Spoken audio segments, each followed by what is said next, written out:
मेरे लिए कुणाल कामरा कुछ सब्जेक्ट ही नहीं है। अगर उस दिन हमारे कुछ कार्यकर्ताओं की भावना उद्दीप्त नहीं हो जाती और इंसिडेंट नहीं होता तो लोगों उसके सुनते भी नहीं। लेकिन जिन शब्दों का उन्होंने ये किया है वो बहुत ही ऑब्जेक्शनेबल है, क्योंकि शिंदे साहब अपने जो हर एक पार्टी आइडियोलॉजी पे चलती है और हमारी आइडियोलॉजी और बीजेपी की आइडियोलॉजी सेम है। तो ये भारत की सबसे पुरानी युति है, तो उसका और इसका हम सबको भी we feel proud about it. तो उसको ही आप तोड़ेंगे और कांग्रेस के पास जाएंगे तो उनका इतना ही कहना है कि आप कांग्रेस के साथ मत जाओ, अपने विचारधारा के साथ रहो।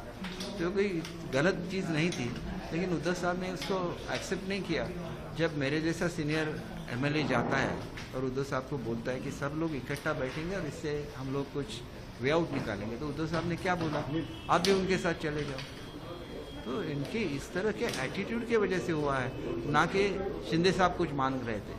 उद्धव साहब ने ये भी बोला था कि आप मुख्यमंत्री बन जाओ, उन्होंने बोला मैं मुख्यमंत्री बनने के लिए ये नहीं कर रहा हूँ, पार्टी के विचारधारा को आप साबुत रखिए। और ये कोई गलत मांग नहीं है। और जिन लोगों को कुछ भी मालूम नहीं है तो ऐसे आदमी के बारे में, ऐसे नेता के बारे में ऐसे शब्द यूज़ करेंगे तो ये बिल्कुल गलत है, क्योंकि हम चश्मे गवाह हैं इस सब चीज़ों के। तो ये महाराष्ट्र के सामने लाने चाहिए। तो उन्होंने कुछ भी गलत काम नहीं किया है, उन्होंने पहले बोला था और महाराष्ट्र की जनता ने महायुति को ही वोटिंग किया था, मतलब बीजेपी सेना के अलायंस को।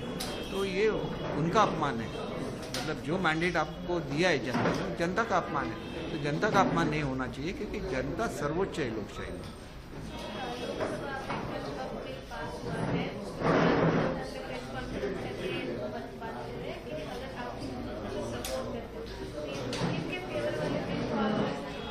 देखिए, ये फेस सेविंग करने की उनकी एक कोशिश है, क्योंकि लास्ट इलेक्शन में जो फतवे निकले लोकसभा के इलेक्शन में वो उद्धव जी के फेवर में थे, वो तो उन्होंने निकाले थे।